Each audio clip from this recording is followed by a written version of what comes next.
Hello, hello, welcome everybody.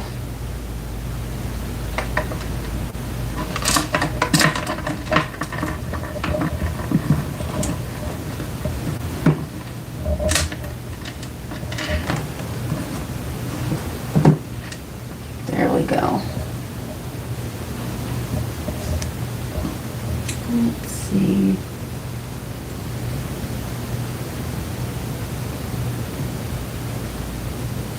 I hope everybody's doing well on their journey. Let's see. The live chat feature is off. I do appreciate all the likes, the comments, subscribes. Thank you everybody for showing up for the channel. Yes, and I do welcome after the video is through. I love to hear how they resonate, how the experiences that you've went through. It does help out the collective tribe as a whole, and I do also understand some aren't quite there yet to share, publicize, or speak their experiences out into the open, right? Sometimes if you feel guided, go check out my testimony. Yeah, sometimes people aren't ready to yet verbalize, right? Because if you verbalize it out into the open, you're claiming your truth, right? Yeah. All right. So, as you can see, the title of this video is "To the Rare Empath That Feels Everything, You Guide Others into the Shadow Realm to help them integrate lost pieces of themselves. It's crucial you remember the exit." Okay. I have been off the weekend. I've actually taken today off, you guys. I'm feeling these shifts deeply, right? We'll just say. That will be another video. So, yeah, I was getting a lot of visions, you guys. A lot of downloads. So, you guide others, all right, to the awakened empath, okay? The awakened one, all right? You can think of, if you're not on the awakened part, you're either on your path to, if you're coming to this video, you are on your path to, okay? So, you can think of the different stages, okay, led up to the awakening if you are not fully awakened, okay? So, I was getting, "All hope is lost, ye who enters here," okay? And it is a translation of a line from Dante's Inferno, okay? And I reference this all the time. It's specifically inscribed on the gates of hell. It serves as a warning that those who pass through the gate are giving up all hope of ever leaving or experiencing anything good again. The phrase is often used to convey a sense of inescapable doom or despair. Okay, and these are the lower dimensions of the mind, okay? Yeah. So, it signifies the finality of entering a place or situation from which there is no escape or positive outcome. While originally from the literary work, the phrase is sometimes used to humorously to describe a place or situation considered undesirable or inescapable, like a particularly difficult job or a challenging task. And I seen challenging there as a channeling. So some of you guys could be channelers, all right? Some of you guys could be psychics, all right? The empath is highly attuned to the subconscious mind okay, the psychic realms, the quantum field, if you will, all right, of the awakened empath has went through all of these densities, dimensions, okay, and they are able to walk through the gates, all right. We are not here, okay. Spirit wants you to know that you are not here, okay, to heal anybody, all right. We're not here to heal or save anybody. That is the false light. Okay, that is a programming to think that you must give, drain, to earn these so-called points in heaven. And that's not it. It is the false matrix, the false light. Okay, we do not give. You cannot pour from an empty cup. Okay. We are here to awaken others. Okay, we are here to lead them to the gate. All right. And when I was getting these gates, all right, they were giving me a forest. Okay, you know those old like tall trees that are all twisted and gnarled, and there could be like snakes hanging from the limbs. Yeah. All right. And the people, you're here to guide them, okay, to this forest. And some, okay, they will try to talk you out, talk themselves out of it. When they're trying to talk you out of it, they're really talking themselves out of it. All right. There are some that'll want you to hold their hand and go through the forest with them. All right. And there are some that will deny that the forest even exists. All right. Some of you, right? A lot of times when we are in that savior mentality, we end up walking the forest with them. Okay, before we become aware and awakened, we go through the whole damn thing, don't we? Some lose their way. Some lose their way, and others psyche. The empath, okay, we're not new to this, okay. The ones that are still the unaware empaths, they will, oh, I just want the best for everybody. Oh, I wish everyone love and light. That's the false light, okay, because you're denying that you have a dark side. You are denying that you have a shadow, and we all have a shadow. We cannot live in this so-called 3D realm or Earth matrix without a shadow. It's the duality, the split, the coupling.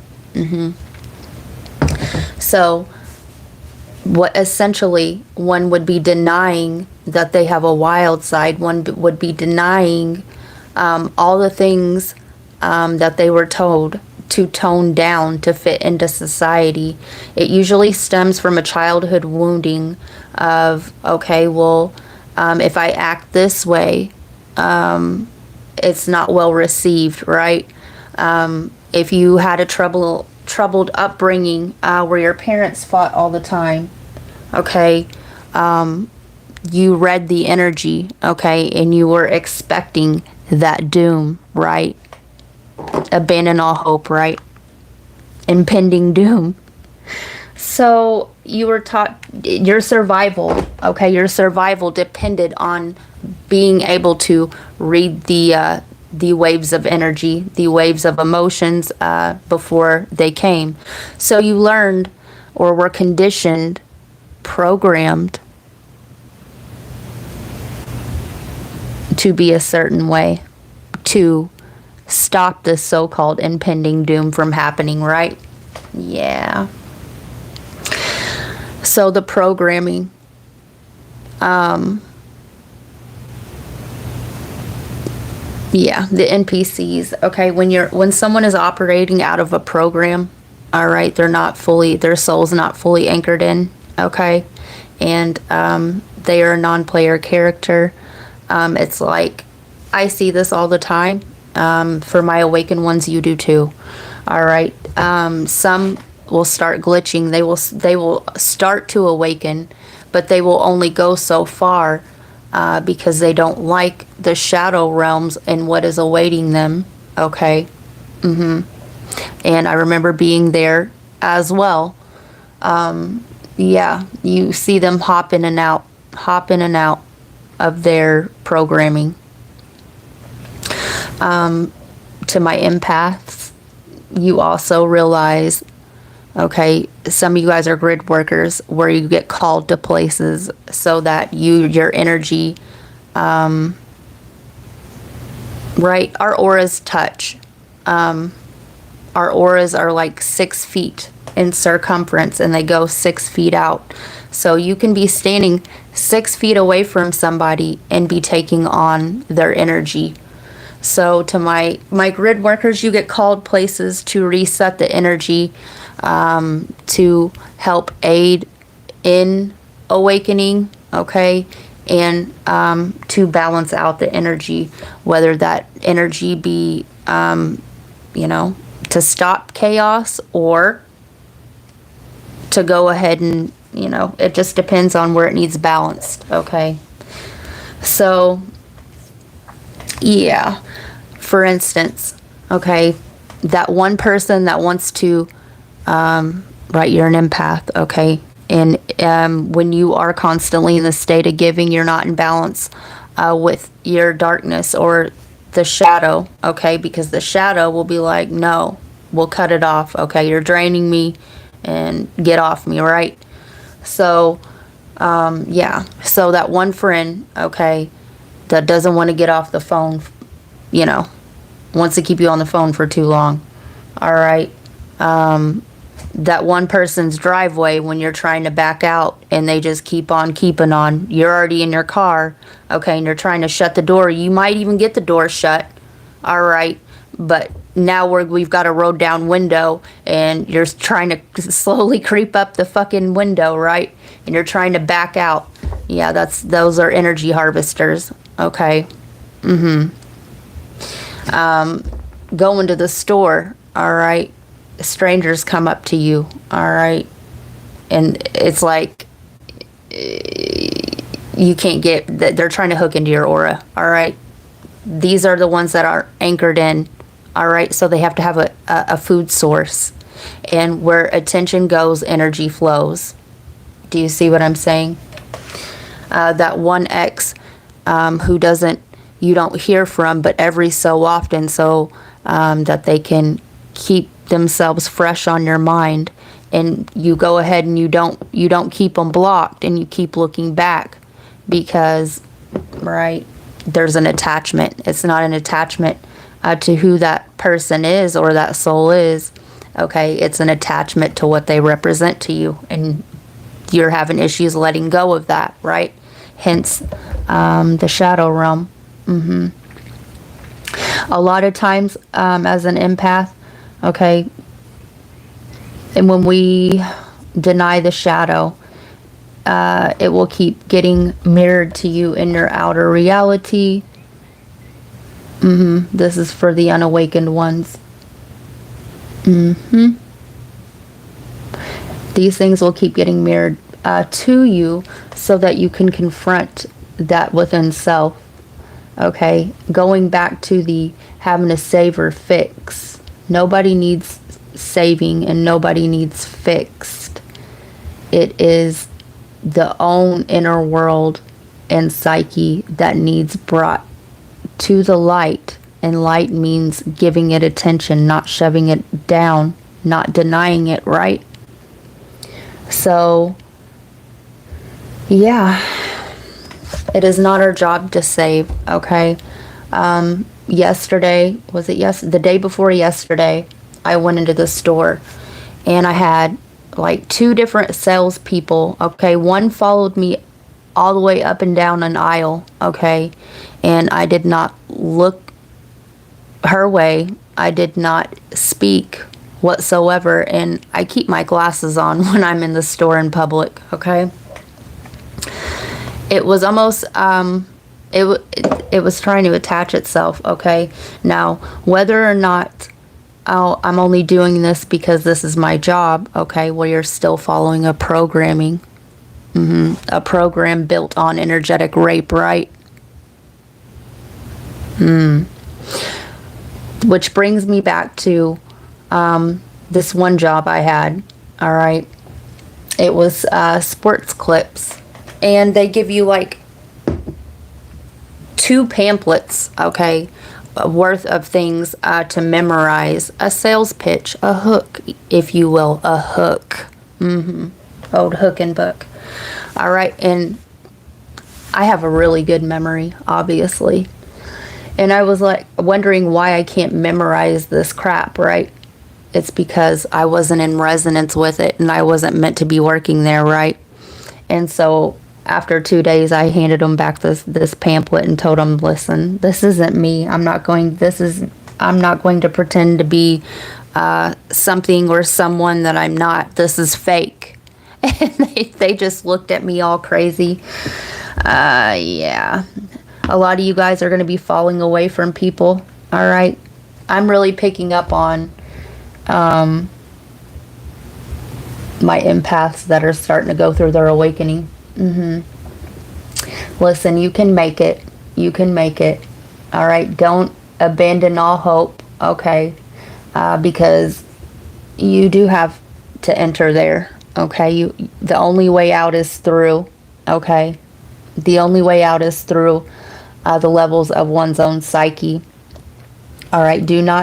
You're going to realize that all the things that you are trying to save and all of the things also that you were trying to hide were pieces of yourself asking for your attention, asking, okay, to be brought to light. All right. And it's much easier in this inverse matrix to focus your attention outward. Okay. It's much easier, okay, to give it to someone else, to have a cause outside of self rather than swim the recesses of one's own subconscious mind. Because that would mean that you would have to do that alone, right? It's an abandonment wound as well. So, yeah. It's easier if you swim it a little bit at a time. Swim it a few years back. Okay? Swim it a few more years back after that. All right? And what you will start to see is that you're swimming in a pattern. And you will start to learn these patterns. And you will start seeing where these patterns originated. Okay, it's not only inherited, it's passed down, right? These things have been stored in your DNA, your cellular structure, Mercury retrograde, right? Muscle memory, right? Water is a container as well, your emotional body. Okay, a lot of you guys are feeling these symptoms of these upgrades and this purging. Okay, so I'm going to pull a couple cards and then we are going to close this out. Okay, listen, there's nothing more strong and there's nothing more scary, okay,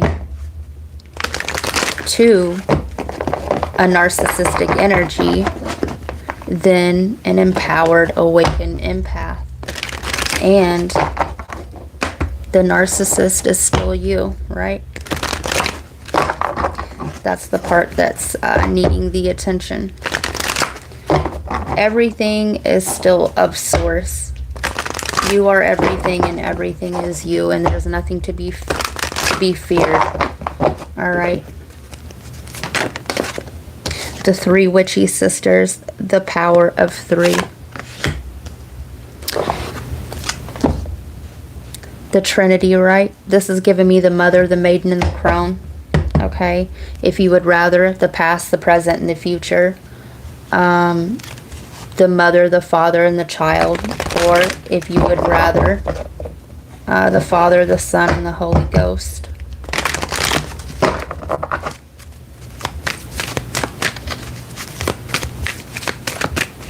I am using the Oracle of the Shadows and Light. So let's read from this. I'm being called to actually get the book and read.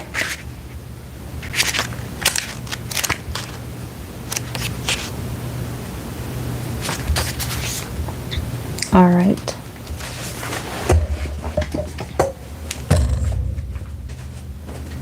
The three witchy sisters are triplets, and they go everywhere together. That abandonment one, right? Each one of them works with the other to keep their magical knowledge strong and very grounded, and very simple too. Their hats are designed to connect them to celestial knowledge, all that is said to be above, and when they take them off, they connect to the earth, what is said to be below, right? The dimensions. They are very, very good at sensing what sort of energy is about. My empaths, right? And they often visit people who know that something isn't quite right, but they just can't work out what it is. These sisters are like spooky antennae and use their powerful psychic skills to work out what's really happening. Once they can identify the energy issue, they can then work on the antidote and share the right action with you. Because for every problem that exists, the world of magic provides a solution. When your powers are focused in this threefold way, you create a powerful energy shift in the world around you, and your world, as a result of the consciousness you choose to create, will change. We can sense around you some strange energy, and we three are tuning in so we can identify and explain to you what is happening in a wave of three, very clearly, very simply, and without any fear at all, because this problem may not even be a problem. It's simply something you do not understand yet. Let us come in, let us help you, and we will soon share exactly what it is. But you must help us by being aware, awake, and alert to what is around you. Something that has just happened will happen twice, then 3 times. Something that has already happened twice will happen 1 more time. And something that has happened 3 times is now complete, finished, farewelled finally by the 3 who are in charge of these strands of fate that repeat in 3s till the lesson is learned. So, if it's happened to you once, 2 more. If it's happened to you twice, once more. And if this is the 3rd time that it's happened, okay, then the lesson should be complete. Alright. So this is, you may want to watch the People You Meet Now or Fated Encounters. And yeah, I think I just talked about the thread of fate in the recent Aries reading. And let's pull from this deck here. It is based upon the Jungian archetypes, but it's got a different twist.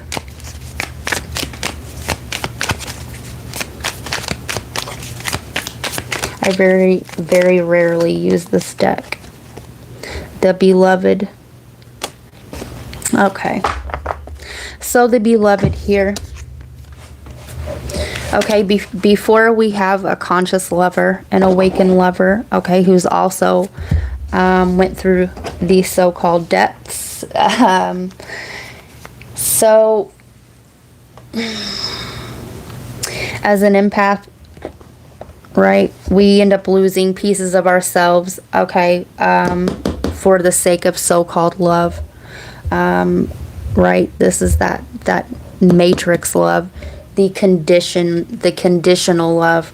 Well, I only love you if this is what you can provide for me. I only love you if this is how you'll act. I only love you when you are so-called love and light and you're obedient and subservient. Okay, I only love you if you're lesser than. I only love you when I can mold and shape you.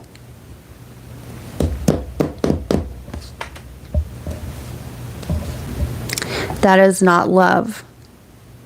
That is conditional love.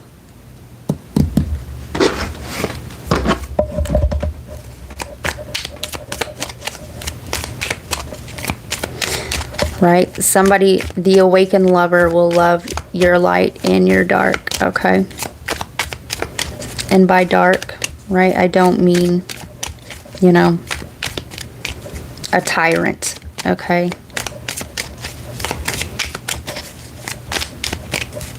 Anything else from here?